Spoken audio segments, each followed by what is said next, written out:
Tal y como habíamos informado, está con nosotros el doctor Iván Ernesto Gatón Rosa, quien es doctor en Derecho Internacional y Ciencias Políticas, licenciado en Derecho y con maestría en Estudios Diplomáticos, pero sobre todo un experto internacional, catedrático universitario de las principales universidades del país, autor de varios libros, conferencista, articulista, así que para nosotros es un placer tenerlo con nosotros. Buenas noches. Muy buenas noches. Buenas noches. Un placer. Un placer. Un placer. Muchas gracias. Y sobre todo el doctor está posicionado como un experto en el manejo, ¿verdad?, de toda la problemática árabe, y dado que la noticia hoy día, el acontecimiento que tiene al mundo, digamos, parado, y todo lo que se está generando sobre el problema sirio, lo que ha sido el caso, ¿verdad?, que ya le ha dado una dimensión, ¿verdad?, muy trascendente, lo que fue el terrorismo de París.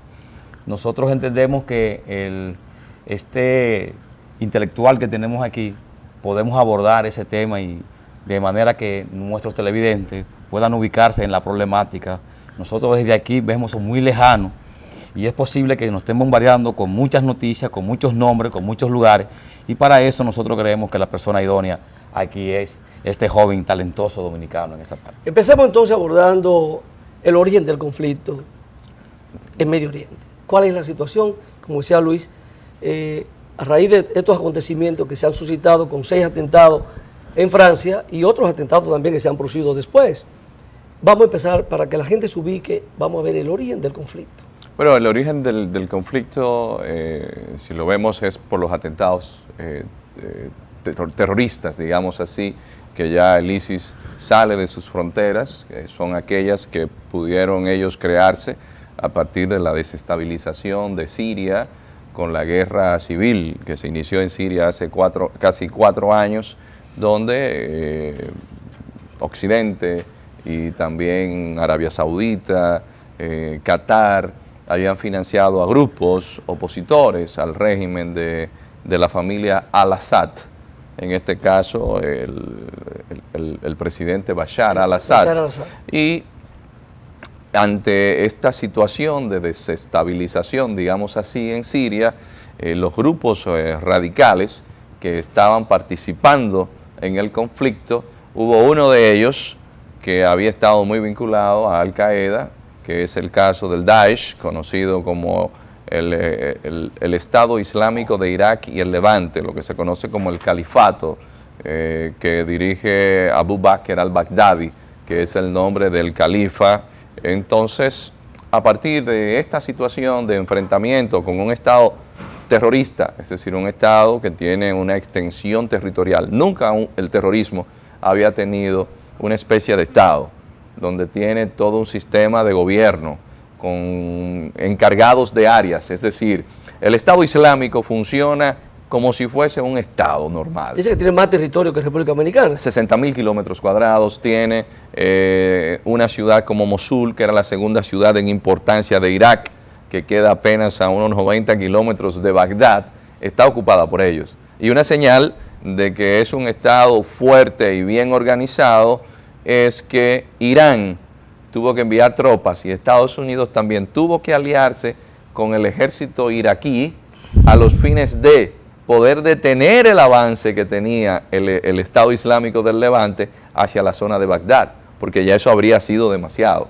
Entonces es un Estado terrorista que ha servido también de refugio para musulmanes de segunda, tercera generación que viven en Europa, es decir, hijos de musulmanes que estaban en esos países, pero que siguiendo la religión musulmana han tenido como referente al ISIS, y por eso vemos que tenemos terroristas cuya nacionalidad es francesa, no es la nacionalidad, por ejemplo, de un país de Medio Oriente, como el caso de Siria. Hay alemanes, hay belgas, ingleses, gente que nacieron y se criaron en esos países, pero que sus abuelos o sus padres son de religión musulmana. Entonces, en el Islam, y esto es muy bueno explicarlo, en el Islam lo que identifica es la religión.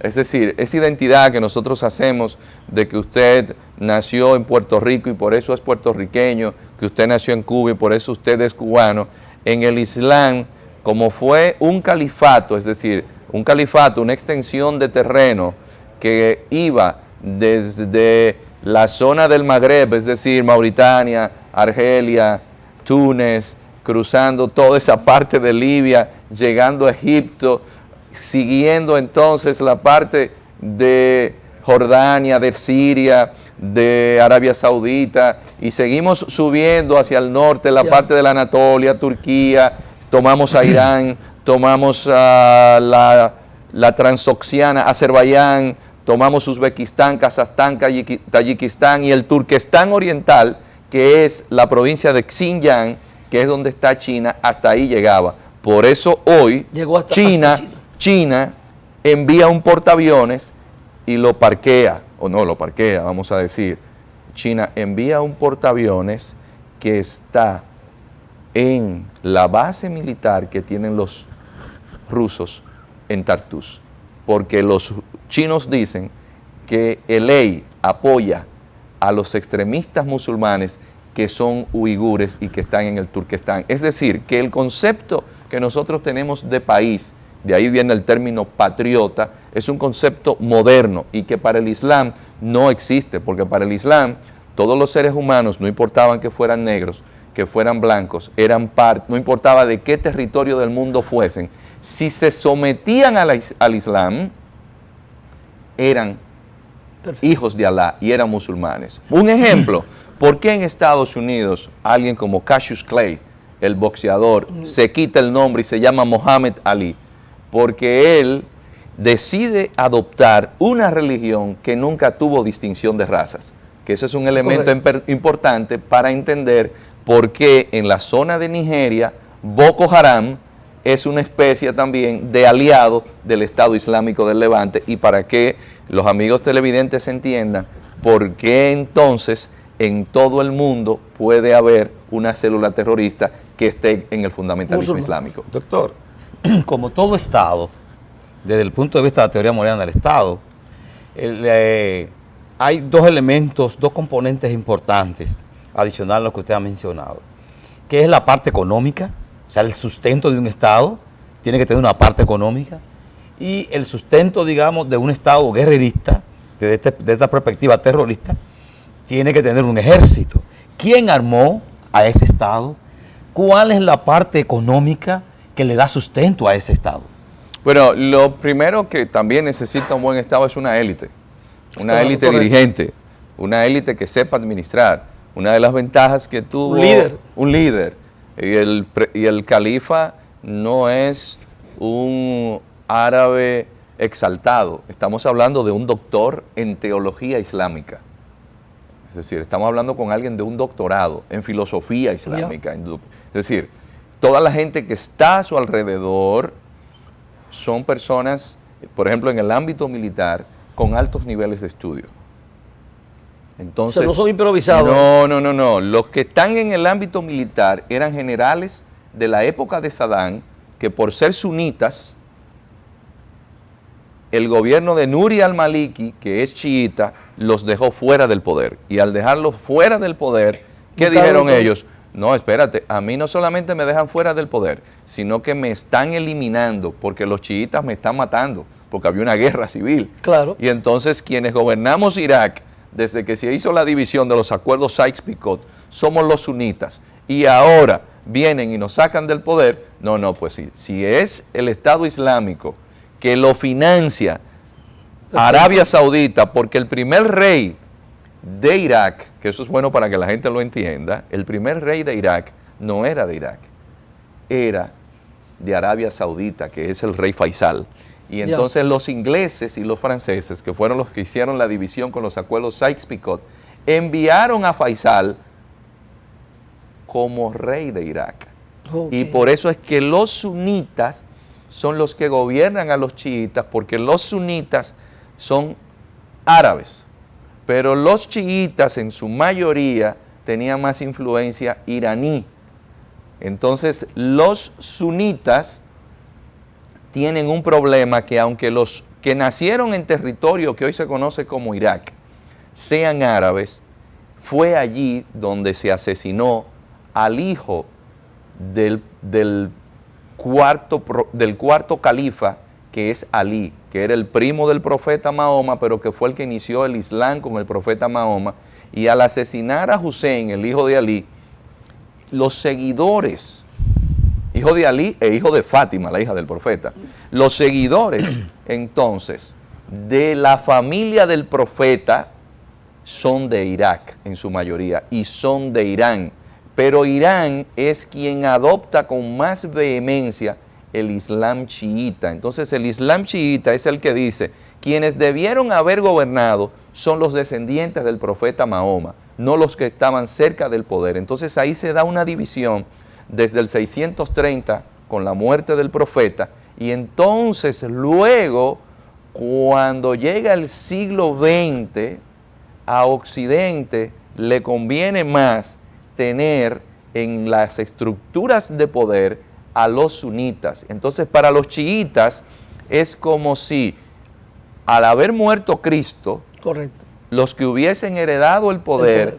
fuesen los hijos de Judas Iscariotes, porque para ellos los sunitas, que no solamente mataron a Hussein, sino que mataron a Ali, es como si fueran los Judas del Islam. Entonces, en esa división, cuando Occidente decide derrocar a Saddam Hussein, le abre el espacio a la mayoría chiita. Al abrirle el espacio a la mayoría chiita, porque se van a democracia, si usted se va a democracia, ¿qué cuenta? Cuenta el voto. Y si la mayoría son chiitas, ¿por quién van a votar? Claro. Por un chiita. Votaron por un chiita, a los sunitas los dejaron fuera del poder, y entonces ahí es que el Estado Islámico del Levante, que consigue el espacio en la guerra civil siria, obtiene esos recursos que usted menciona, porque aprovecha el petróleo y entonces comienza a vender petróleo, pero recibe un apoyo importante también de Turquía que permite la salida de ese petróleo, porque los turcos son musulmanes, pero son sunitas. Pero esto es un territorio, estamos entonces, el Estado Islámico, digo, el ISIS, ¿no? Sí. Está entre Siria e Irak. El Estado Islámico comprende toda la parte de Siria, muy especialmente la parte de Siria que hace frontera al norte, correcto, donde está la ciudad de Raqqa. De Raqqa, que es una de las que ha estado bombardeándose en estos momentos. Pero también toda esa parte es la que comprende lo que es el espacio en el cual los kurdos, que no son ni persas, pero tampoco son árabes.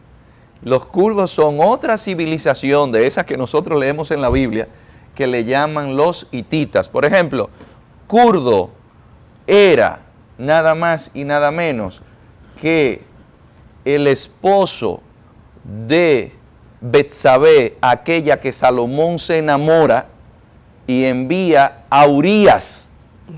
Y lo envía, por eso Yahvé lo condena, porque Urías tenía una esposa que era muy bonita y David un día la vio bañándose, le gustó, y aunque Urías, el hitita, es decir, Urías es como si fuese kurdo, estaba casado con ella y protegía a David, David lo mandó al frente en una batalla para que lo mataran. De ahí, de Betsabé, viene Salomón. Salomón, el gran rey judío, era hijo de Betsabé, esa que Urías el hitita tuvo que sacrificar su vida porque a David, el gran rey David, el que escribió los salmos, le gustó. Entonces, desde esa época, desde antes de esa época, existen los hititas y los kurdos son descendientes de los hititas. Entonces, esos kurdos, en la ecuación de esa división que hizo Occidente en la zona, se les iba a dar un estado, pero Mustafa Kemal, conocido como Atatürk, esos acuerdos de Sèvres, no le dio el estado. Entonces es que se quedaron desperdigados en la zona de Irak, en una parte de Irán y una parte de Siria. Entonces Siria, el ISIS, tiene territorio en la parte que da frontera con Turquía, en el área que hace fronteras con la parte sur de lo que es Irak, que es lo que nosotros conocemos como la antigua Caldea, de donde salió Abraham. Luis hablaba del financiamiento, o sea, ¿qué tantos recursos para tú mantener un ejército se habla de 30, 40 mil hombres en un ejército, ¿no? ¿Qué tantos recursos para tú mantener y seguir captando? ¿No? Porque han llegado, como usted bien explicaba, de diferentes países de Europa, o sea, de los descendientes musulmanes. Y hoy en día, por algún tipo de oferta, ellos forman parte de ese ejército y están al lado están integrados al ejército. Bueno, $1.000 de salario mínimo, todo esto posible gracias a que en los mercados internacionales ellos están vendiendo el barril de petróleo a unos 25 a $26. Hacen un promedio de $2 millones diarios en ventas de petróleo. Eso es algo que la comunidad de inteligencia de países como Rusia dicen que ese petróleo se vende gracias a que Occidente permita que entren en el mercado internacional. Sí, de ahí que cuando ustedes ven los bombardeos que ha hecho Rusia, los ha hecho ¿a qué? A la zona donde están la distribución de petróleo, a los grandes convoyes, entonces, a todos esos camiones que sirven de transporte. Es decir, Rusia ha ido a atacar también a los que están en contra de Bashar al-Assad, claro, porque hay que ser objetivo en el análisis. Pero es con esas ventas de petróleo, $2 millones, también cuando ocupan Mosul, ellos tienen acceso al Banco Central de Mosul.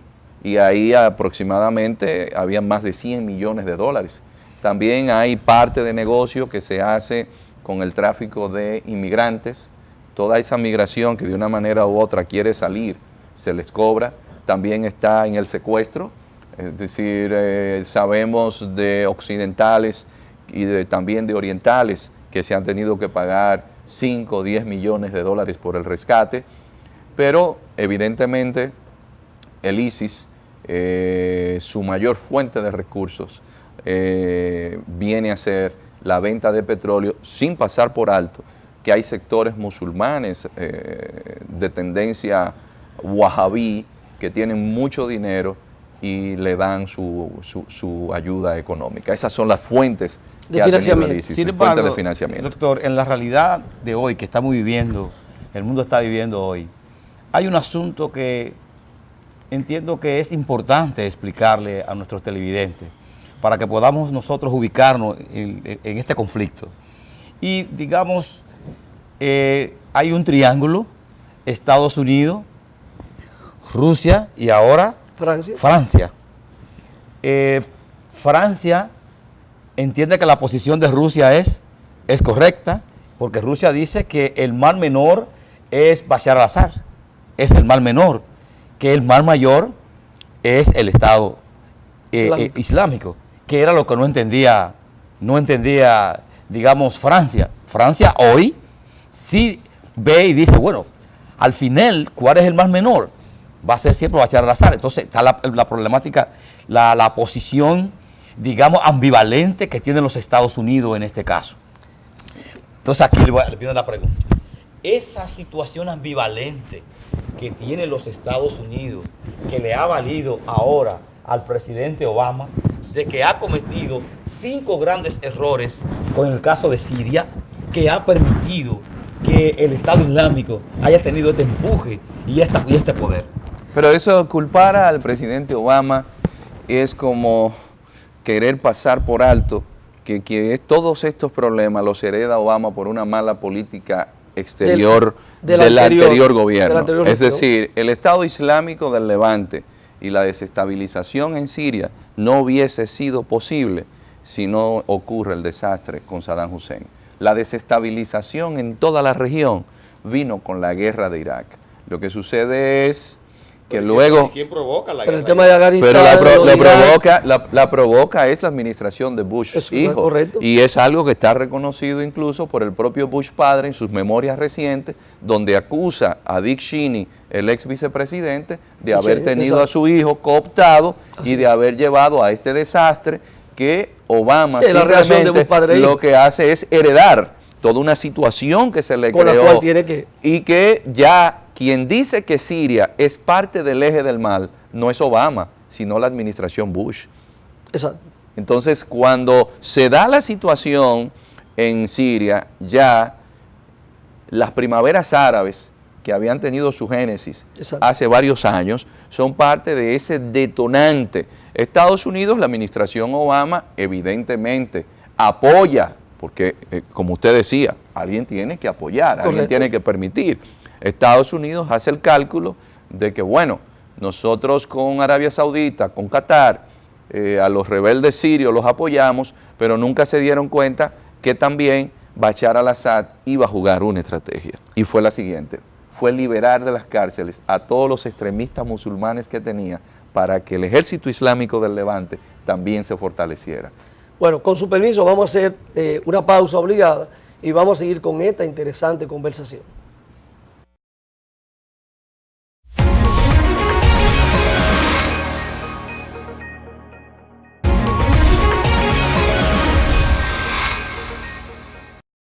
Seguimos con esta interesante conversación. Yo un poco, mirando la situación que tenemos ahora y cómo se origina, yo digo, a raíz de que empezaron a caer esos regímenes autoritarios en Medio Oriente, vino un proceso de desestabilización. Y cada cual podía tener de Occidente sus preferidos.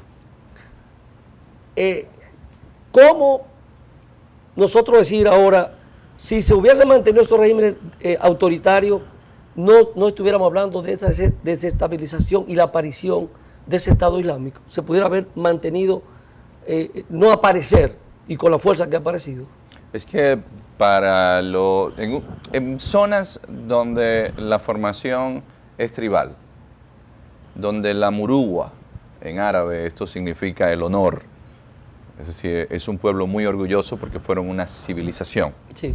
Fue la civilización que trajo de nuevo a Platón y a Aristóteles a Europa. El Renacimiento llega vía los árabes.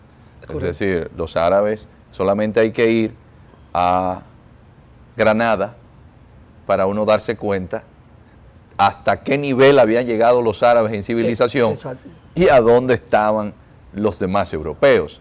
Entonces se hizo una colonización, pero la colonización tuvo como base la humillación, la opresión. Y si usted mezcla estos elementos con una sociedad tribal donde la gente dice que para que digan que aquí corrió, mejor que digan que aquí murió, es otra forma de ver la existencia. Entonces, la gente prefiere tener una actitud, es decir, el colonialismo que se hizo en los países musulmanes no es el tipo de colonialismo que hubo en los países africanos, que los africanos fueron sumisos en su mayoría. En los países árabes no, o en los países musulmanes. Entonces, cuando usted quiere llevar democracia de corte occidental, el peor monstruo que usted va a tener va a ser la democracia. Primero, ahí hay un choque muy fuerte. Porque viene un choque de forma de ver la vida. En una sociedad tribal, difícilmente usted vaya a tener incidencia si los más viejos de la aldea así no lo deciden, o los jefes tribales, digámoslo así. El otro elemento es que si usted fue un imperio colonial y usted me trae aquí la democracia, yo lo que voy a querer es un gobierno que gobierne para beneficio del país y no para las antiguas metrópolis que fueron las que se llevaron. Colonialismo es extracción de recursos.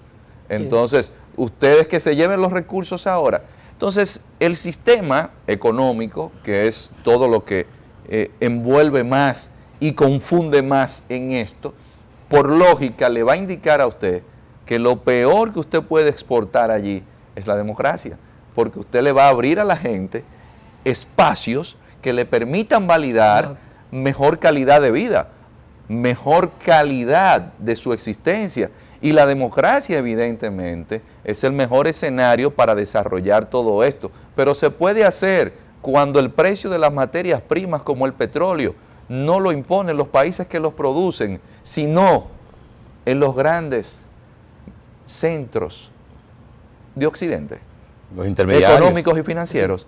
Entonces, la democracia, y esa fue una lógica que Occidente se equivocó.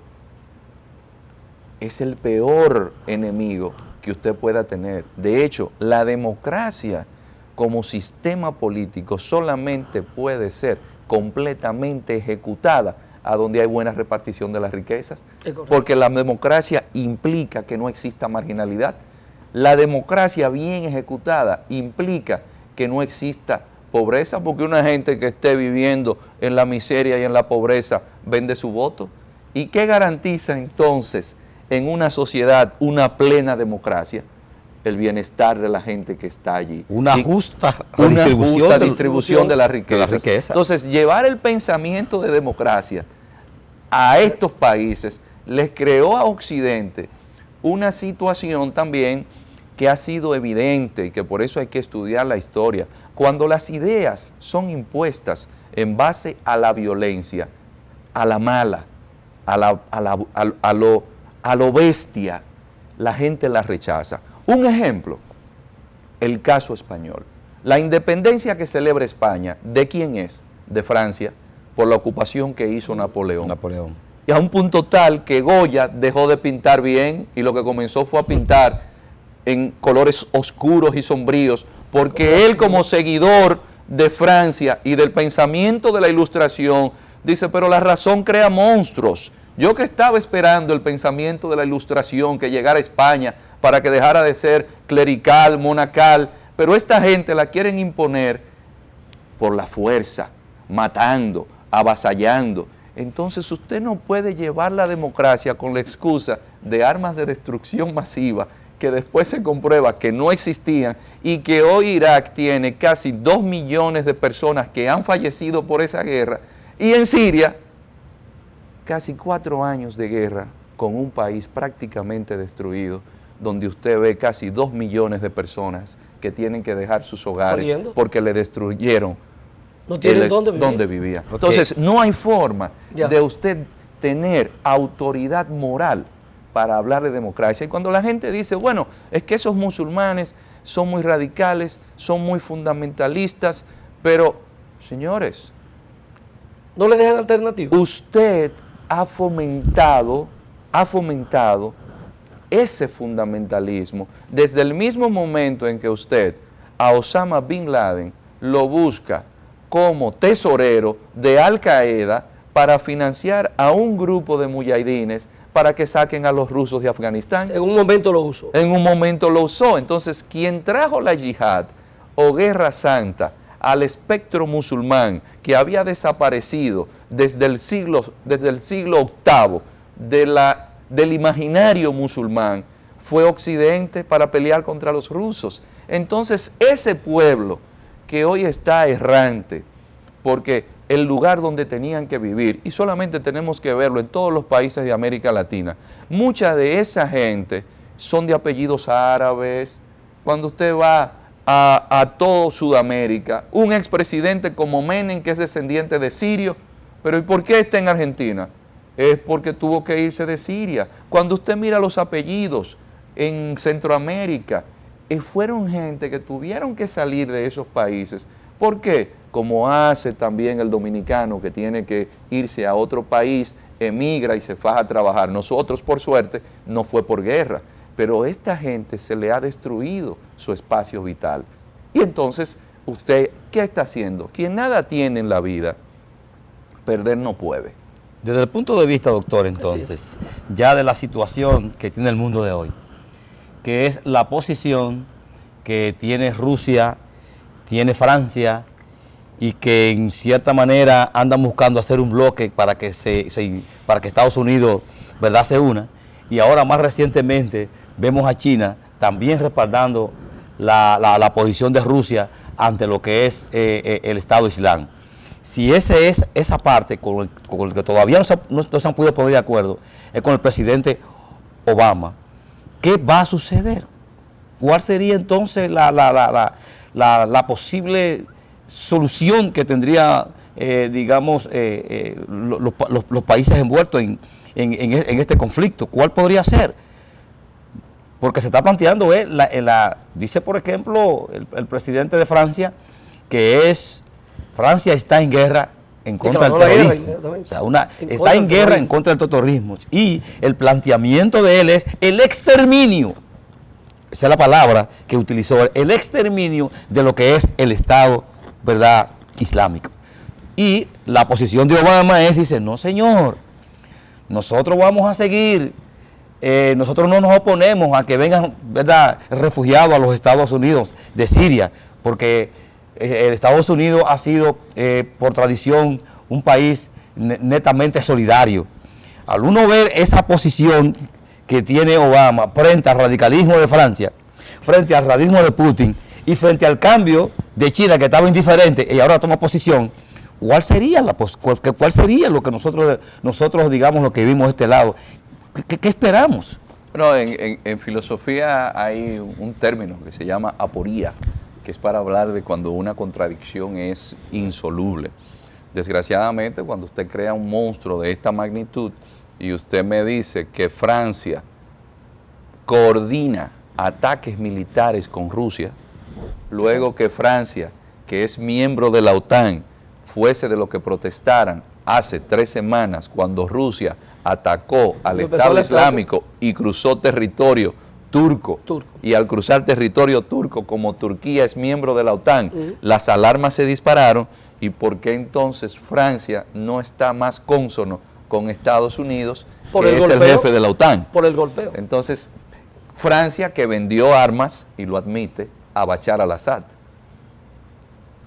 Hay algo que siempre, como académico, usted debe tener claro en los temas, y es la delimitación del mismo, el cuándo, el cómo y el dónde. En todo esto que ustedes están viendo, detrás, ustedes van a ver los intereses económicos. Que siempre Ahora, se ha dicho. Cuando estos intereses económicos se ven ya desbordados por acciones que deslegitiman a lo que hacen ese negocio, usted tiene que crear inmediatamente una situación de solventar crisis, pero una crisis que usted mismo ayudó a generar. Y aquí la solución solamente viene dada en el momento en el cual la codicia por tener beneficios a través de la venta de armas y la reconstrucción después. Y después la reconstrucción, las ventas de medicinas. Todo el tráfico que está involucrado de una manera u otra de personas que lo manejan grandes grupos mafiosos internacionales. Cuando toda esa podredumbre de la inhumanidad que nos hace hablar en foros como Naciones Unidas de que debemos eliminar la pobreza en un mundo que mueren más de 25,000 personas de hambre al día. Sin embargo, lo que se vende en armas son más de 800,000 millones de dólares al año. El equivalente al Plan del Milenio de Naciones Unidas, mucho más que el equivalente, para erradicar la pobreza en el planeta Tierra, le indica a usted el gran discurso de la hipocresía. La única forma para usted poder erradicar definitivamente el fundamentalismo islámico y el terrorismo es atacando su base. ¿Y cuál es su base? Su base es la situación de marginalidad, de pobreza, de miseria, en que la mayoría de esos países, en base a la guerra, se ha llevado un evangelio de resentimiento.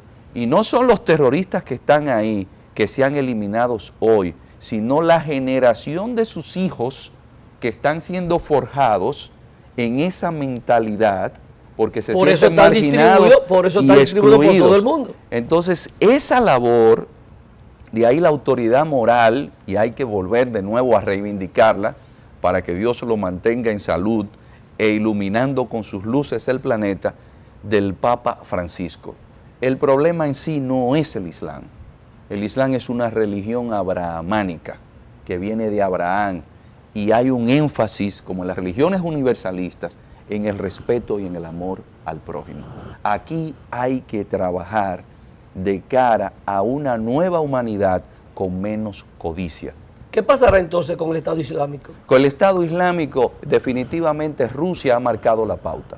Rusia con China, ahora mismo que tiene el portaaviones Liaoning en la base de Tartus, dicen no, a ellos hay que eliminarlo. Porque hay que eliminarlo. O sea, Usted no todas puede las potencias se ponen con lo que hay que eliminar el Estado Hay Islámico. que eliminarlo, pero no querían que Rusia entrara en la ecuación porque el problema para ellos era Bashar al-Assad. Pero sucede que quitar a Bashar al-Assad es quitar a un gobierno chií, y al quitar un gobierno chií, usted le va a restar fuerza a Hezbollah en el Líbano, que es chií, pero le va a restar un efecto dominó porque usted va a tener problemas con Irán, que es chií y tiene soldados de los Pasdarán en el territorio sirio, pero que ahora mismo Rusia, Irán, China tienen en Bagdad, es decir, en Irak, un centro de operaciones para en su conjunto atacar al Estado Islámico del Levante. Bueno, de verdad que el tiempo se nos ha ido, pero fascinante tener una hora más para seguir conversando sobre estos temas que son tan interesantes. Nosotros agradecemos su participación en Visión Integral. Ojalá que en otro momento usted pueda acompañarnos, porque yo creo que son temas que a la gente le interesa muchísimo y de la forma que usted lo maneja, yo creo que interesa mucho más. Así que un gusto tenerlo en Visión Integral. Gracias. Y esperamos que en otro momento usted saque un poquito de tiempo y nos acompañe para seguir discutiendo estos temas, porque esto no se detiene ahí, esto va a seguir. Este es el inicio de una serie de acontecimientos que se van a seguir desencadenando en los próximos días. Esto es un tema que tendrá mucha vigencia. Así que muchísimas gracias. A ustedes. Bueno, muchas gracias. Gracias a usted. A usted, amable televidente, ha sido un placer tenerlo esta noche en Visión Integral y será hasta el próximo sábado.